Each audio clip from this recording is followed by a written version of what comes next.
Tatay, ama, daddy, papa.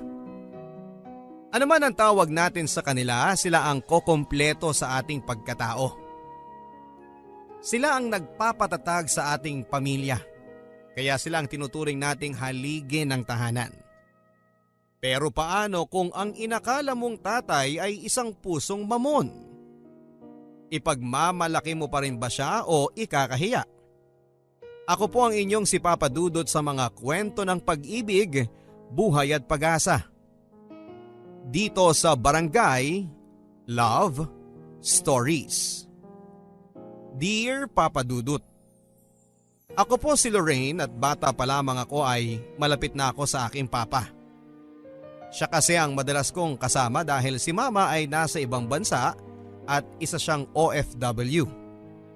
Dalawa lang kaming magkakapatid pero kahit maliit lamang ang aming pamilya at malayo si mama ay masayang masaya pa rin kami dahil ni minsan ay hindi pinaramdam ni papa sa amin na wala si mama. Siya din kasi ang tumatayo bilang mama namin. Pa? Bakit parang halos lahat ng gawaing bahay alam mo? Hindi ba lalaki ka naman? Tanong ko kay papa habang nagluluto pagkatapos niyang maglaba. Anak, hindi naman porket lalaki ako walang gawaing pambabae na akong gagawin. Dapat all around. Ang sabi ni papa at ngumiti ako. Ang galing mo talaga pa. Bilib ako sa'yo. Kasi kahit wala si mama naalagaan mo pa rin kami ng maayos ni Angelica. Ayaw mo bang magtrabaho pa? Ang tanong ko sa kanya. Gustuhin ko man anak, hindi pwede. Ayaw kung kanino ko lang iwan ang kapatid mo. Babae pa man din kayong dalawa. Bakit anak? Ayaw mo bang nandito si papa? Ang tanong ni papa sa akin at ngumiti lang ako. Papa naman, syempre gusto kong kasama namin kayo ni Angelica. Hayaan mo pa. Kapag nakagraduate ako at nakahanap po ko ng maayos na trabaho, pauuwiin ko na si mama para dito na lang kayo sa bahay tapos ako naman ang manlilibre sa inyo. Ang sabi ko kay papa. Nakita ko ang pangingilid ng luha sa kanyang mga mata. Salamat anak ha. Buti at naalala mo si papa.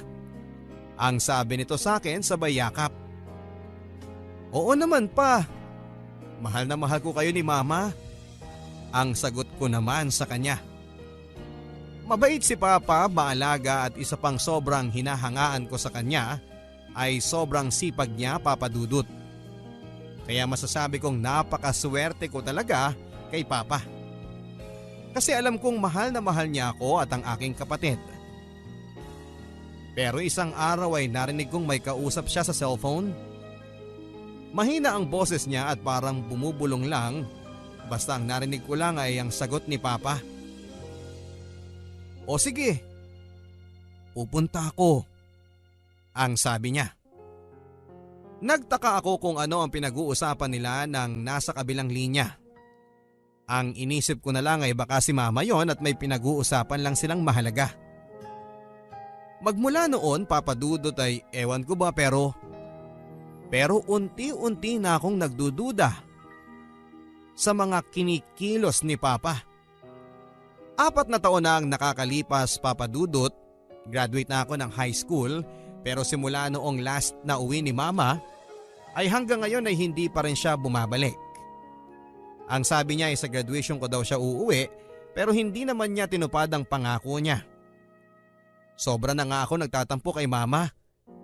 Pero buti na lang at nandyan si Papa na laging pinupuno ang pagkukulang ni Mama sa amin. Hanggang sa dumating sa point na nahuli ko si Papa na may kausap sa telepono. Noong una akala ko ay kaibigan niya lang yon pero habang tumatagal ay nagdududa ako kung bakit sa tuwing kausap niya yon ay abot-abot ang ngiti niya. Angel, madalas bang umaalis si Papa kapag ikaw ang nauuna rito sa bahay? Ang tanong ko sa kapatid ko na nasa elementary noon, kaya naman mas nauuna siyang umuwi kaysa sa akin na nasa kolehiyo na. Oo ate, laging wala si Papa. Pero sa tuwing aalis siya, nakahanda na yung pagkain natin. Ang sabi niya, initin ko na lang daw yung kanin at huwag kalimutang isara ang lutuan. Baka pag ginamit baka daw kasi makalimutang nakabukas, baka magkasunog. Yun lang naman ate. Bakit mo natanong? Ang pag-uusisa ng kapatid ko. Sa totoo lang ay hindi ko din alam ang isasagot ko. Tinignan niya ako tapos ay tinapik ang balikat ko. Uy ate, okay ka lang ba? Ang sabi ng kapatid ko. Sana nga lang ay mali ang iniisip kong ito Papa Dudut dahil kung magagawa man ito ni Papa ay magagalit ako sa kanya. Wala naman, may iniisip lang ako. Basta kapag aalis si Papa sabihin mo sa akin ha. Ang billing ko sa aking kapatid. Akala ko Papa Dudut ay titigil na nga si Papa sa paglabas ngunit nasundan pa ito ng nasundan. Oy Lorraine, alam mo ba kung ano ang ginagawa ng Papa mo? Ang tanong sa akin ng tsismosa naming kapitbahay. Hindi ko na sana yon papansinin Papa Dudut kaya lang ay masyado siyang maingay para hindi ko marinig. Hindi po. Bakit po? May alam ba kayo? Ang tanong ko naman dito. Baka sakaling may maganda siyang maisasagot sa akin.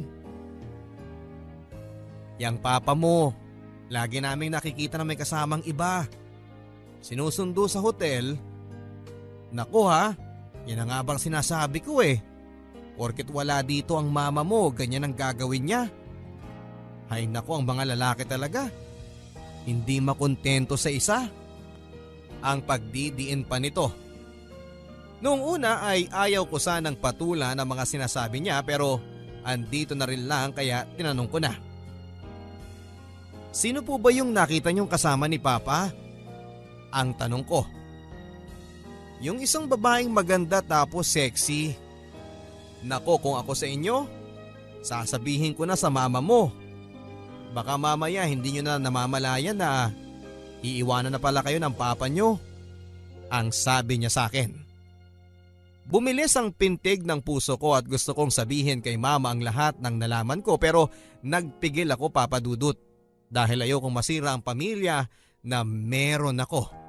Nagdaan pa ang mga araw Papa Dudut at lagi ko na ngang hindi naaabutan si Papa sa bahay. Pero si Papa yung tipo ng magulang na aalis pero sisiguraduhing maayos na ang lahat sa bahay. Nakaluto na siya, ready na ang higaan pati ang mga uniform namin kinabukasan ay planchado na. Kaya nang makakuha ko ng tiyempo, wala kaming pasok noon kaya naman nagkaroon ako ng pagkakataon na i-one-on-one si Papa. Aalis na sana siya noon Papa Dudut kaya naman kinausap ko na siya habang nag-aayos siya ng gamit niya. Pa? Saan ba kayo pupunta at saka bakit hindi na tumatawag ang mama sa atin? Ang tanong ko dito at tumingin siya sa akin. Anak, nagtatrabaho si Papa para sa inyo. Ang mama niyo naman kaya hindi tumatawag ay busy lang sa trabaho niya. Stricto raw ang bago niyang amo kaya hindi siya makatawag. Ang sabi ni Papa. Nakita ko naman ang senseridad sa mukha ni Papa kaya naman hindi na ako nagduda pa sa mga sagot niya. Papa kung may trabaho ka, bakit tuwing gabi lang? Hindi ba kadalasan ng trabaho sa umaga? Ang sabi ko ulit sa kanya. Ngumiti lang si Papa sa akin tapos ay kinarot ang ilong ko. Ang anak ko talaga? Napakadaming tanong. Matulog ka na kaya? Bukas may pasok na kayo at saka huwag ka nang masyadong mag-isip ng kung ano-ano dyan. Basta anak, nandito lang si Papa ha. Hindi ko kayo pababayaan. Ang lahat ng ginagawa ko ay para sa inyo. Okay? Ang sabi ni Papa. Sa ganoong pamamaraan ni Papa ay nakukumbinsi niya ako na wala siyang ginagawang masama. Pero minsan Papa Dudut, ay napapaisip talaga ako kung ano ang meron sa trabaho ni Papa. Labag man sa aking kalooban na usisain pa yon ay Parang may kung ano sa puso ko na nagtutulak sa akin para alamin ang katotohanan. Makailang ulit ko pa rin naririnig ang tsismis sa pambababae ni Papa. May kasamang babae tapos papasok sa bar. Sa tuwing iniisip ko na gagawin yun ni Papa ay sumasama ang loob ko. Kaya naman ako na mismo ang gumawa ng paraan para malaman ang katotohanan. Hindi ako pumasok noon sa isang subject ko para lang abangan si Papa. Sa lugar na sinasabi ng mga kapitbahay namin na lagi nilang nakikitang may kasama siyang babae na pumapasok daw sa bar. Mga bandang 7:00 na ng gabi yon, sa hindi kalayuan ay naaninag ko nga si Papa. Halos mga tog ang tuhod ko sa aking mga nakita. Tama nga ang sabi-sabi tungkol kay Papa. May kasama siyang babae na pumasok sa bar. Paulit-ulit kong sinasabi sa sarili ko na hindi totoo pero kitang-kita ng aking mga mata. Niloko kami ni Papa. Niloko niya lang kami. Pagkatapos ng araw na yon ay hindi ko na alam kung paano ko haharapin si Papa. Hindi ko rin alam ang gagawin. Kung sasabihin ko ba sa kanya na nakita ko siyang may kasamang iba o itatago ko na lang ito para mapanatiling buo ang pamilya namin. Si Mama na dapat kong pagsabihan lang ng hinanakit ko ay wala din at hindi ko din makontakt. Hindi ko na alam kung saan ako lulugar, Papa Dudut. Kaya naman minabuti ko na lamang nakausapin si Papa ng masinsinan. Bahala na kung ano ang malaman ko. Aalis na ulit sana siya nang bigla ko siyang harangin. Anak, bakit hindi ka pa pumasok sa loob? Malamok dyan sa labas. Pa, ano ba talagang trabaho mo? Anak, ano bang klaseng tanong yan?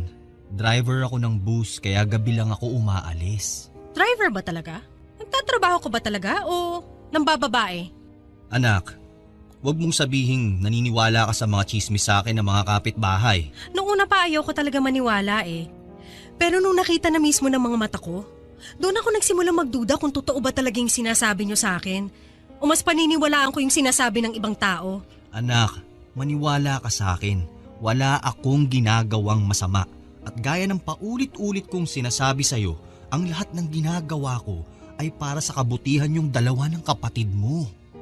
Hindi ko na alam pa. Pero kung totoo yung sinasabi niyo, bakit nakita kitang may kasamang babae nung isang gabi tapos pumasok kayo sa bar? Anak, maniwala ka sa akin.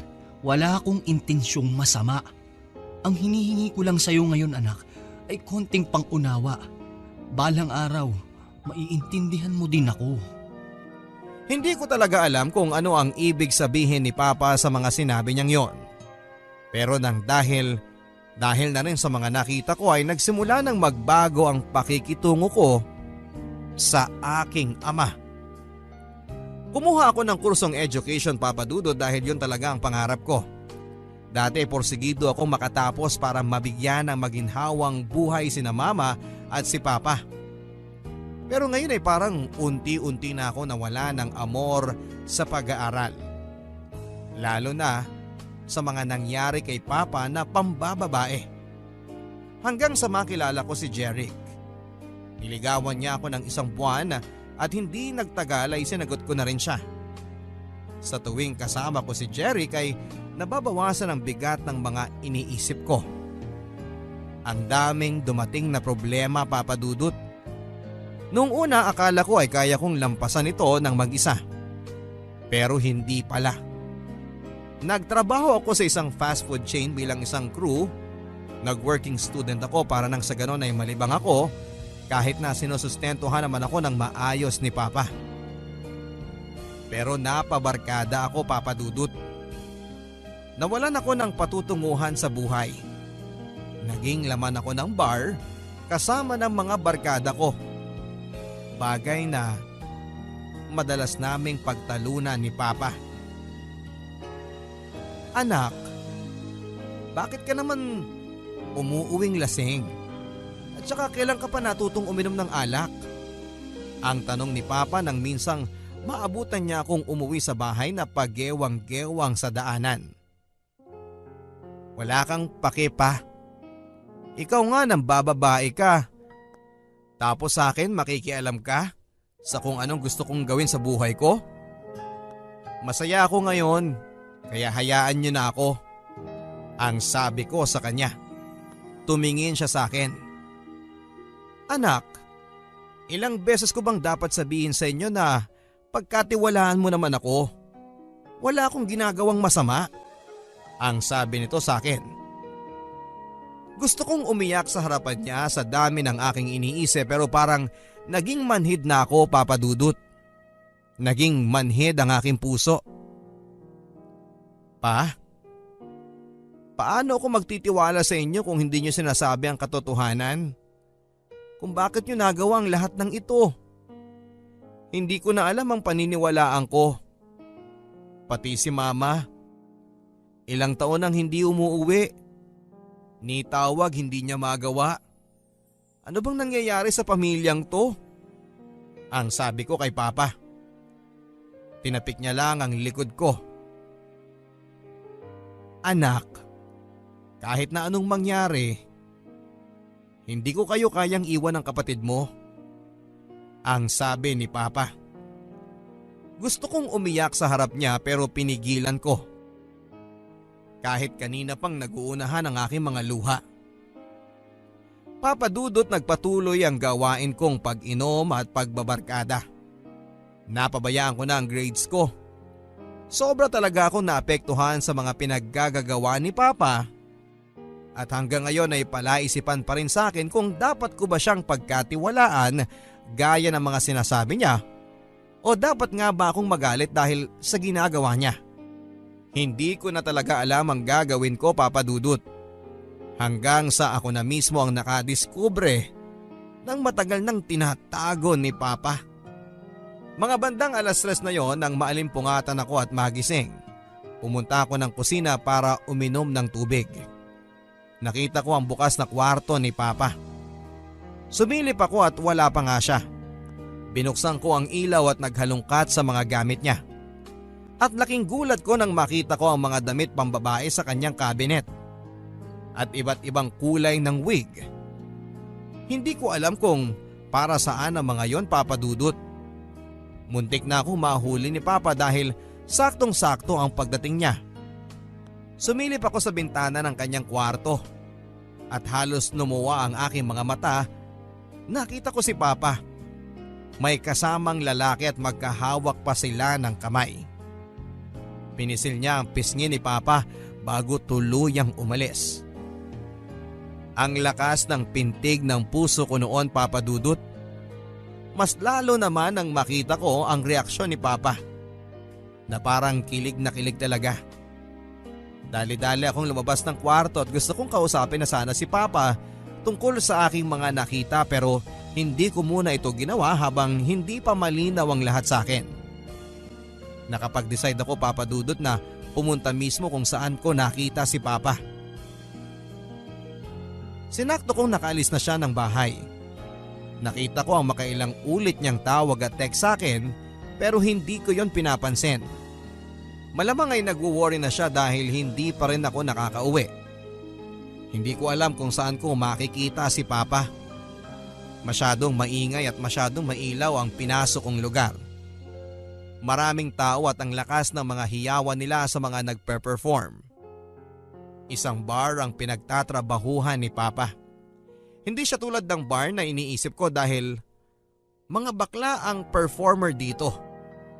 Hindi sila sumasayaw, nagpapatawa sila at karamihan din sa mga waitress ay bakla na aakalain mong babae talaga sa una mong kita. At sa hindi kalayuan ay nakita ko si Papa na nanonood din. Hindi siya nakadamit panlalaki. Nakawig siya. Nakasuot ng bestida. Agad ko siyang nakilala dahil sa suot niyang relo na ibinigay sa kanya ni Mama noong wedding anniversary nila. Mali ako nang iniisip kay Papa. Hindi pala siya ng bababae. Kasi isa siyang bakla. Kung tutuusin ay wala naman talagang ginagawang masama si Papa. Nagtatrabaho siya bilang isang stand-up comedian sa isang bar. Palipat-lipat pala si Papa kaya pala minsan ay hindi ko siya nakikita dito. Yun ay ayon na rin sa mga napagtanungan ko na mga nakakatrabaho niya. Hindi ko alam kung paano ko ulit kakausapin si Papa. Wala man siyang ginagawang mali pero itinago niya pa rin ang kanyang tunay na pagkatao. Bakla ang papa mo. Ang paulit-ulit na narinig ko, Papa Dudut, sa aking kasintahan. Gusto kong magalit sa kanya at gusto kong ipagtanggol si Papa pero wala akong magawa dahil alam kong totoo ang lahat ng yon. Kinausap ko si Angel tungkol sa mga kinikilos ni Papa at nagulat ako sa mga sinabi niya. Ate, matagal ko nang alam na ganyan si Papa. Minsan, binibihisan pa niya ako ng gown at inaayusan. Wala naman akong nakikitang mali sa ginagawa ni Papa. Maayos naman ang pagpapalaki niya sa atin. Kaya sana, huwag ka nang magalit sa kanya. Ang kasalanan lang naman niya ay hindi sa atin sinabi ang totoo niyang pagkatao. Pero naging mabuti pa rin siyang ama sa atin. Ang sabi nito sa akin habang nakatingin lang. Kahit na, mas okay sana kung sinabi niya kaagad sa atin. Kaso anong ginawa niya? Naglihim siya, hindi ba? At si Mama, paano na lang kapag nalaman ni Mama to? Masisira na ang pamilya natin ang dahil sa pagkatao ni Papa. Ang madiin kong sabi sa aking kapatid. Ate, may sasabihin pa ako sa iyo. Ang sabi niya na mukhang seryosong seryoso. Si Mama, kaya hindi na siya umuuwi kasi may iba na siyang pamilya sa ibang bansa. At lahat ginagawa ni Papa para matustusan ang pangangailangan natin. Alam mo ba ate na nagbebenta ng balot si Papa tuwing gabi kapag mahina ang kita sa bar? Minsan pa nga ay nagbebenta siya ng taho tuwing madaling araw. Kaya hindi na natin siya naaabutan sa bahay kasi ginagawa niyang lahat para may maginhawa tayong buhay. Kaya sana ate huwag ka nang magalit kay Papa. Ang sabi sa akin ng kapatid ko. Para akong binuhusan ng malamig na tubig sa mga sinabi niyang yon. Noon pa man ay sira na pala ang pamilya namin. Hindi ko na alam ang gagawin ko at mabuti na lang at nandyan si Jeric na nagpapasaya sa akin. Mahal, sa bahay na lang tayo. Huwag ka nang umuwi sa inyo. Magsama na tayo. Ang alok niya sa akin. Napangiti ako dahil pakiramdam ko ay ayaw na sa aking mahiwalay ni Jeric. Pumayag ako at hindi nag-isip, iniwan ko si Angelica kay Papa. Inisip ko na lang na total ay wasak na ang pamilya namin at may tatay pa akong bakla. Pinipilit ako pabalikin ni Papa pero hindi ko siya pinakinggan. Nagmatigas ako. Tuwing papasok ako ay naririnig ko na lamang ang mga kaklase ko na inaasar ako. O yung tatay niyang bakla nagkatrabaho sa bar. Nakakita ka na ba ng tatay na nagbibistida at nagmi-makeup? Sabay tawa nila. Hindi ko man lang maipagtanggol si Papa kasi alam kong totoo. Kaya naman mula noon ay umuwi na ako sa bahay nila Jeric at nagsama na kami. Sa tuwing kasama ko siya ay nakakalimutan ko ang aking problema. Mabuti na lang at may isang katulad niya sa aking buhay. Kahit na iniwan ko na sina Papa at Angelica ay tuloy pa rin ang sustento sa akin ni Papa. Ang sabi ni Angel ay lagi na lang daw may sakit si Papa. Pero ganoon pa man ay pumapasok pa rin siya kasi magka-college na rin ang aking kapatid at gusto raw ni Papa ang makatapos din siya ng pag-aaral. Sumama din ang loob ko, Papa Dudut, dahil hindi sinabi ni Papa sa akin. Mabuti pa kay Angelica at sinabi niya lahat pero wala akong kaalam-alam. Ayaw kasi ni Papa na magkaproblema ka. Alam mo kung gaano kanya kamahal kaya sana bumalik ka na ate. Ang pagsusumamo ni Angel sa akin. Pero nagmatigas ako, Papa Dudut, dahil masaya na ako sa piling ni Jeric. Pero habang tumatagal ay unti-unti din siyang nagbago. Hindi na ako nakakapasok kasi lahat ng allowance ko at pantuition ay kinukuha niya at ginagamit niya para sa kanyang bisyo. At ang pamilya niya noon ay nagbago din ang pakikitungo sa akin. Nagsisisi ako at pakiramdam ko ay ginamit lang ako ni Jeric at ang masaklap niyan ay nambababae siya. At hindi ko din inakala na hahantong ang lahat sa ganito. Mahal, lasing ka na naman. Please, bawasan mo na yung pag-iinom mo. Wala kang pakialam, buhay ko to. Paalalahanan lang kita, Jeric, ha? Sumama ako sa'yo kasi akala ko maaalagaan mo ko, pero ano tong ginagawa mo? Hindi ako nakakapasok ng dahil sa'yo. Lahat ng allowance ko ginagamit mo, pati ng pamilya mo. Alam mo, kung lahat ng yan isusumbat mo lang sa akin, mabuti pang bumalik ka na doon sa tatay mong bakla. Ngayon pa? Kung kailan buntis na ako? Buntis ako, Jeric, at ikaw ang ama. Ha? Hindi sa akin yan. Baka kung kaninong lalaki lang yan. Anong yan ka, Jeric? Pagkatapos kong ibigay sa'yo lahat, ito ang gaganti mo? Ang masaya naming pagsasama ni Jeric ay sa ganoong paraan lang natapos at hindi ko alam ang gagawin ko. Hindi ko alam kung saan ako pupunta. Ayoko nang bumalik sa amin kasi ayokong makita si Papa. Pero anong gagawin ko? Hindi ko na alam kung saan ako pupunta. Wala na akong ibang malalapitan kundi si Angel, ang aking kapatid, kaya kinausap ko siya tungkol sa aking sitwasyon. Ate, bumalik ka na. Miss na miss ka na namin ni Papa. Ang sabi nito sa akin. Ayoko nang bumalik doon. Hiyang-hiya na ako sa ginawa ko at paano ko sasabihin kay Papa na nabuntis ako. Ang sabi ko sa kanya. Nanlaki ang mga mata ni Angel at nagulat siya sa mga sinabi ko. Tama ka, Angel. Buntis ako pero anong ginawa ni Jeric? Akala ko pananagutan niya ako pero hindi. Iniwan niya lang ako sa ere. Ang sabi ko sa kanya na umiiyak na. Niyakap ako ni Angel. Ate, andito lang kami ni Papa. Bumalik ka na please. Ang sabi niya sa akin. Kaya kahit labag sa aking kalooban na bumalik at makitang muli si Papa ay wala na akong ibang choice. Pagkarating ko sa bahay ay nakita ko nga si Papa. Nakahiga at namumugto ang mata at bumagsak ang kanyang katawan. Naalala ko na halos 5 buwan ko na pala siyang hindi nakikita. At ang allowance na ibinibigay niya sa akin ay pinapaabot lang niya kay Angel.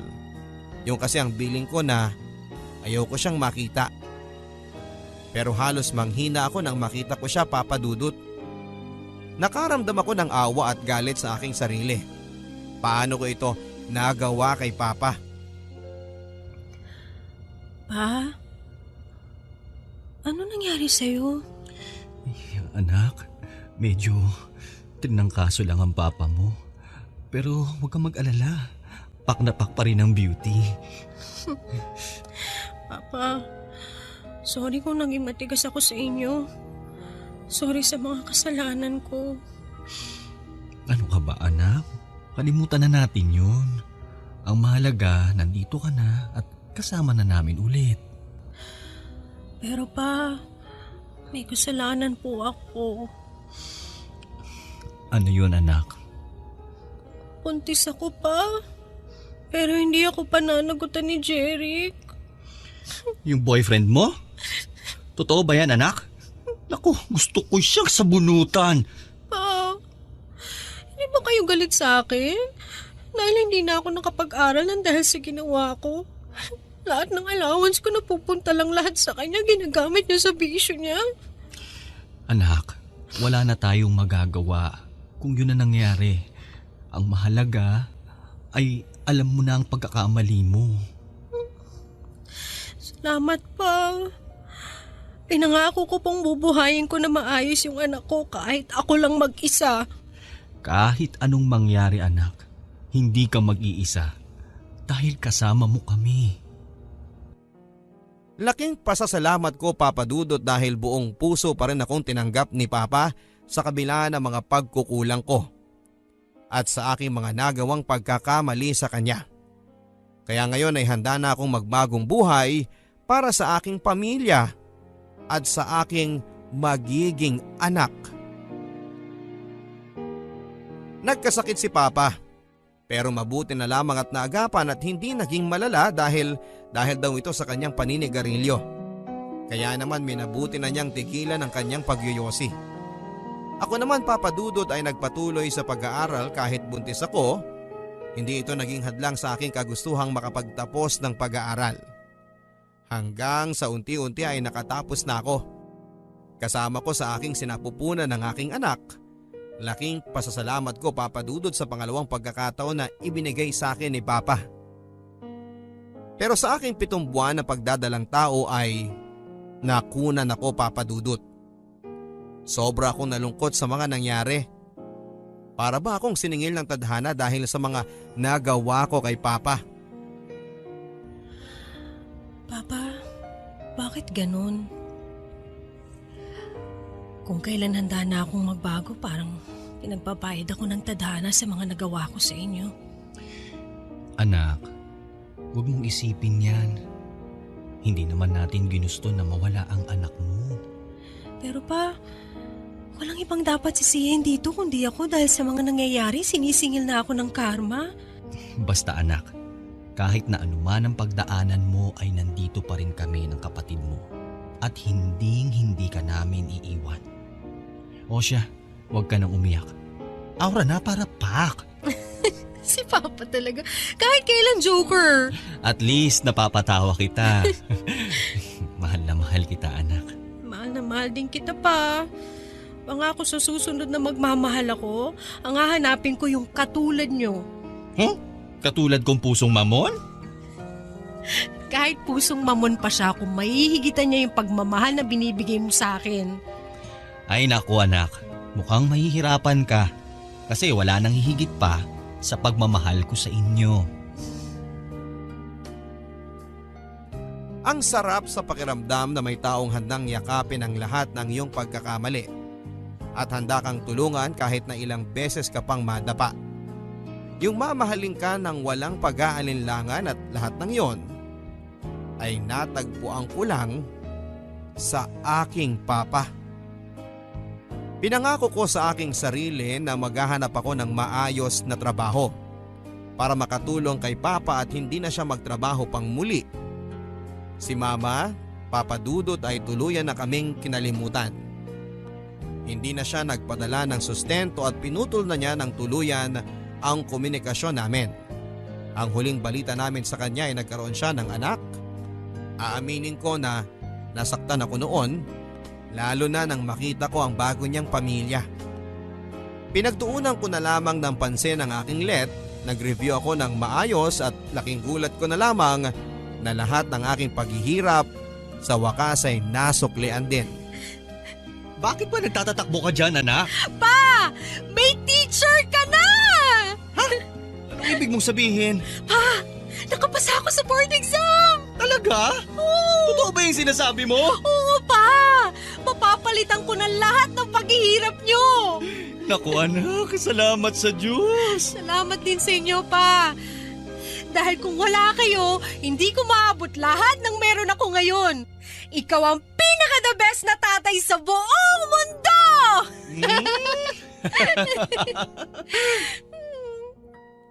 Ang sarap palang sabihin yon kay Papa. Dahil deserve niya namang matawag na the best na ama. Kahit nakakaiba siya sa ibang tatay na brusko na imbes na manuntok, kapag may nangaapi sa kanyang anak ay pipiliing manabunot ng buhok kapag may kaaway ka. Nakakatawa pero hindi ko kinakahiya si Papa. Bagkos ay pinagmamalaki ko siya na naging ama ko. Sa ngayon, Papa Dudut, ay mayroon na rin akong sariling pamilya at nakapag-asawa na rin. Principal na ako sa school na pinagtatrabahuhan ko.